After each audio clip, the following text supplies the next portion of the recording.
यहाँ से हम और भी गहराई में उतरते हैं, आधुनिक मानसिक गुलामी के उस अदृश्य जाल में जो अब डिजिटल ध्यान भंग, झूठी स्वतंत्रता की चकाचौंध और आत्मा से कटे जीवन में रूपांतरित हो चुका है। हर दिन, हर क्षण हमारे मन पर स्क्रीन की झलक हावी है, सूचना का शोर, तुलना की लपटें और बाहरी उपलब्धियों की झूठी चमक हमें भीतर से खोखला कर रही है। आजादी अब उपभोग में खोजी जा रही है, गाड़ी में, कपड़े में, फॉलोअर्स की गिनती में। पर यह आजादी नहीं, एक और बंधन है। असल आजादी वो है जब हम इस चकाचौंध की आदत से बाहर आते हैं और भीतर उतरते हैं। अस्तित्ववादी सोच यही कहती है, तुम जो हो वही पूर्ण है, तुम्हें कहीं और जाने की जरूरत नहीं, सिर्फ अपने भीतर उतरने की जरूरत है। आत्मा की पूर्णता कोई लक्ष्य नहीं, वो पहले से ही पूर्ण है। लेकिन हम उस पर इतने आवरण चढ़ा चुके हैं, विचारों, स्मृतियों, पहचान की परतों से, कि अब वो दिखती नहीं। पर सूर्य जैसे बादलों के पीछे भी चमकता रहता है, वैसे ही आत्मा भी सदा उज्जवल है। कबीर की वाणी कहती है, तू खोजे रे मुई मुर्दा, मैं तो तेरे संग। और नानक का भाव है, मन तू ज्योत स्वरूप है। ये संत हमें बाहर नहीं, भीतर की ओर मोड़ते हैं, क्योंकि वे जानते हैं असली आजादी भीतर है। वैदिक ऋषियों ने कहा, अहम ब्रह्मास्मि, यानी मैं ही ब्रह्म हूं। सूफी फकीरों ने कहा, हूं मैं और कुछ नहीं। यह सब एक ही सत्य की गूंज है कि तुम जो हो वही संपूर्ण है। आत्मबोध की क्रियाएं जैसे मौन, ध्यान, प्रश्न करना, श्वास को देखना, ये सब हमें हमारी खोई हुई सत्ता की याद दिलाते हैं। ध्यान केवल बैठना नहीं, बल्कि स्वयं को देखना है, अपने भीतर की हर हलचल को ऐसे देखना जैसे कोई दूसरा देख रहा हो। जब हम मौन होते हैं, शब्द नहीं बोलते, विचारों से दूर होते हैं, तब हम अपने सबसे गहरे रूप में उतरते हैं। वहां कोई शोर नहीं, बस मौन का संगीत होता है। और यही मौन क्रांति लाता है, भीतर और बाहर दोनों में। फिर आती है भीतरी आग, जो जलाती है अहंकार को, मोह को, भय को। यह आग सच्चाई की भूख है। यह तप है जो व्यक्ति को समय से पार ले जाता है, जहां कोई कल नहीं, बस अब होता है। और इसी अब में जन्म लेती है वास्तविक स्वतंत्रता। यह सब अनुभव न दोहराए जाते हैं, न बनाए जाते हैं। ये घटते हैं एक ही स्वर में, एक ही मेडिटेटिव लय में, जैसे कोई नदी बह रही हो, शांत, गहराई से भरी हुई, और हर मोड़ पर कुछ नया लिए हुए। और भी गहराई में उतरते हुए हम आधुनिक मानसिक गुलामी के उन पहलुओं को देखते हैं जो अब डिजिटल ध्यानभंग के रूप में हमारे जीवन का हिस्सा बन चुके हैं। हमारा मन दिन रात किसी न किसी स्क्रीन से जुड़ा रहता है। मोबाइल, लैपटॉप, टीवी, हर पल कोई सूचना, कोई अपडेट, कोई नोटिफिकेशन हमें खींच रहा है। यह सूचना का शोर इतना ज्यादा हो गया है कि भीतर की आवाज जो आजादी की ओर बुलाती है, अब दब चुकी है। झूठी स्वतंत्रता की परिभाषाएं अब ब्रांड्स, मार्केटिंग और सोशल मीडिया इमेज से तय होती हैं। किसी को लगता है कि महंगी गाड़ी चलाना आजादी है, किसी को लगता है बिना रोक टोक के जीना आजादी है। लेकिन यह सब बाहरी परछाइयां हैं। असली आजादी वो होती है जब आप इन सब की आवश्यकता से मुक्त हो जाते हैं।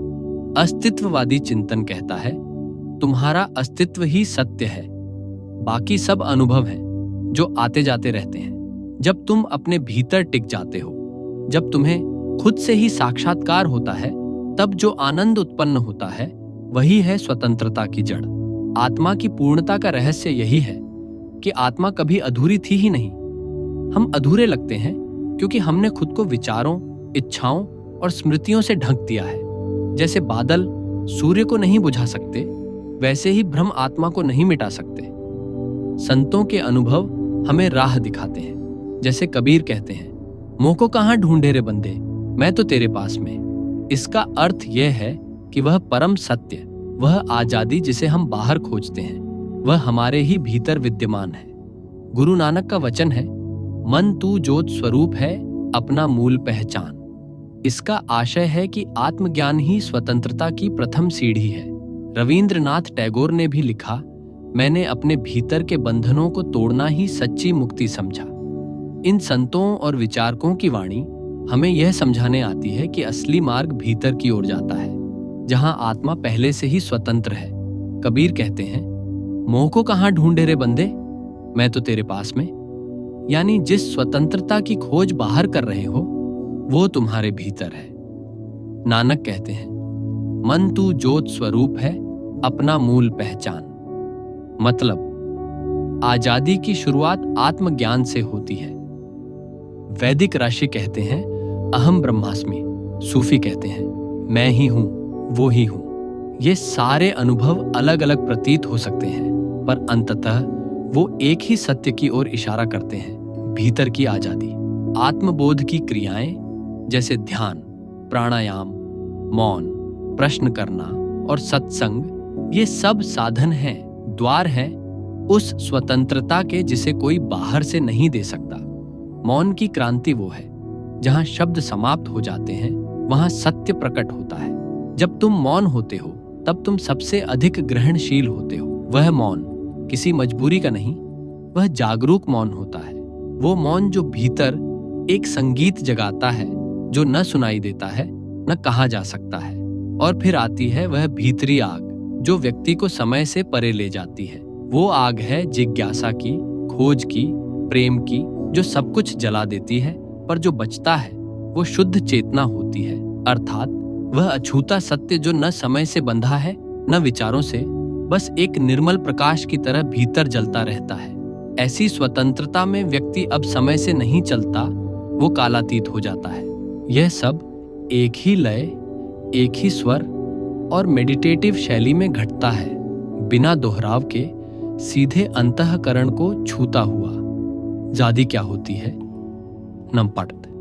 क्या आपने कभी इस सवाल को गहराई से महसूस किया है कि आजादी आखिरकार होती क्या है? क्या यह कोई झंडा है जिसे लहराना है, या कोई गीत है जिसे गाना है, या यह कोई ऐसी आंतरिक अवस्था है जहां मन एकदम शांत हो, हृदय पूर्ण हो और आत्मा निर्भय होकर मुस्कुरा रही हो? क्या ये सिर्फ बाहरी बंधनों से मुक्ति है, या फिर कोई गहरा सूक्ष्म अनुभव जो भीतर घटता है? हर इंसान आजादी चाहता है, कोई समाज से, कोई रिश्तों से, कोई सिस्टम से और कोई खुद से ही। लेकिन क्या वाकई हम जानते हैं कि जिसे हम आजादी कहते हैं वो असल में होती क्या है? बचपन से हमें सिखाया जाता है स्वतंत्रता का मतलब है बोलने की आजादी, सोचने की आजादी, जीने की आजादी। लेकिन धीरे धीरे समझ आता है कि हम बोल तो सकते हैं, लेकिन जो बोलते हैं वो हमारे नहीं होते। हम सोचते तो हैं, लेकिन जिन विचारों को सोचते हैं वो हमारे अपने नहीं होते। एक अदृश्य जेल है हमारे भीतर, जिसे समाज, शिक्षा, धर्म, राजनीति, मीडिया मिलकर बनाते हैं। हम सोचते हैं कि हम स्वतंत्र हैं, लेकिन हम जिन विचारों को दोहराते हैं वे अक्सर पूर्व निर्धारित होते हैं, अनजाने में ग्रहण किए गए होते हैं। जैसे हवा से आई कोई गंध जिसे हमने पहचाने बिना ही स्वीकार कर लिया हो। हम अपनी पहचान जाति, धर्म, भाषा, पेशा इन पर टिकाकर जीते हैं। यह पहचाने हमें एक नकली सुरक्षा देती है, लेकिन यह सुरक्षा असल में एक जेल होती है। जैसे ही आप किसी लेबल से बंधे, आप आजाद नहीं रहे। आप हिंदू हैं या मुस्लिम, गरीब हैं या अमीर, पुरुष हैं या महिला, आपको जैसे ही कोई पहचान दी गई, आपकी असली आजादी छिन गई। क्योंकि अब आप वो नहीं हैं जो आप हैं, बल्कि आप वो बन गए हैं जो समाज चाहता है कि आप बने। असल आजादी बाहर की नहीं होती, वो भीतर होती है।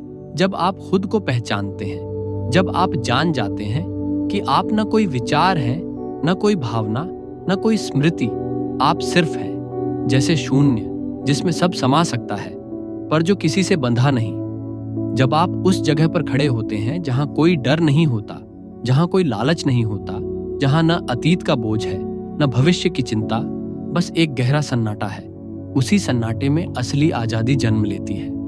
सबसे अजीब बात यह है कि ज्यादातर लोग आजादी से डरते हैं, क्योंकि आजादी जिम्मेदारी लाती है। जब आप आजाद होते हैं तब आप अकेले होते हैं। अब कोई और आपको राह नहीं दिखा रहा, कोई और आपके कर्मों का जिम्मेदार नहीं। ज्यादातर लोग गुलामी में सुख महसूस करते हैं, क्योंकि वहां सोचने की जरूरत नहीं होती। बस भीड़ का हिस्सा बन जाओ, किसी नेता को फॉलो करो, किसी धर्म की परछाई में छिप जाओ और आराम से जीते जाओ। लेकिन अगर तुम सच में आजाद होना चाहते हो तो तुम्हें खड़ा होना होगा अकेले। तुम्हें अपनी आवाज खुद बननी होगी, तुम्हें अपने रास्ते खुद बनाने होंगे। आजादी का एक और आयाम है प्रेम। जहां प्रेम है वहां स्वीकृति है, जहां स्वीकृति है वहां नियंत्रण नहीं, और जहां नियंत्रण नहीं वहां आजादी है। लेकिन समाज ने प्रेम को भी एक बंधन बना दिया है।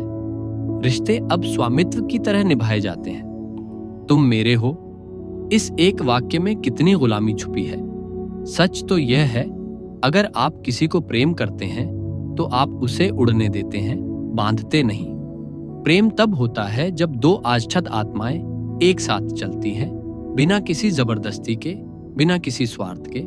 असली आजादी तब आती है जब आप अपनी सत्ता खुद बन जाते हैं। आप किसी सत्ता से डरते नहीं, क्योंकि आपके भीतर का आप किसी पद, प्रतिष्ठा, प्रशंसा का मोहताज नहीं। जो व्यक्ति भीतर से आजाद होता है वो किसी राजा से कम नहीं होता। उसे सत्ता की जरूरत नहीं, क्योंकि उसने खुद को पा लिया है। ध्यान सबसे बड़ा द्वार है आजादी का, क्योंकि ध्यान तुम्हें तुम्हारे विचारों से अलग करता है। ध्यान कहता है, देखो पर खुद मत बनो। जब तुम अपने विचारों को देखते हो, बिना उन्हें पकड़े, बिना उन्हें रोकने की कोशिश किए, तो एक नया अनुभव जन्म लेता है, साक्षी का। और यही साक्षी असली आजादी है। जब तुम भीतर से मुक्त हो जाते हो तो बाहर की दुनिया तुम्हें बांध नहीं सकती। तुम्हारे पास कम हो सकता है पर तुम संपन्न हो, तुम अकेले हो सकते हो पर तुम पूर्ण हो। जैसे एक शांत झील जो आकाश को समेटे हुए है, अपने अकेलेपन में भी संपूर्ण, अपनी गहराई में भी उज्जवल। तुम्हारे पास शब्द कम हो सकते हैं पर तुम्हारा मौन बोलता है। आजादी तब आती है जब तुम जीवन से लड़ना बंद कर देते हो, जब तुम स्वीकार कर लेते हो कि जो भी है वही पूर्ण है, जब तुम हर पल को जीने लगते हो बिना अपेक्षा के, बिना शिकायत के। असली आजादी न बाहर मिलती है न किताबों में। वो एक अनुभव है जो तब आता है जब आप भीतर उतरते हैं। अंत में बस इतना कि असली आजादी कोई गंतव्य नहीं, एक अनुभव है, और जो इसे पा लेता है उसके लिए ये सारा संसार बस एक रंगमंच रह जाता है। वह न कोई किरदार निभाता है, न कोई मुखौटा पहनता है। वह सिर्फ होता है, पूर्ण, शांत और अपने भीतर स्थिर।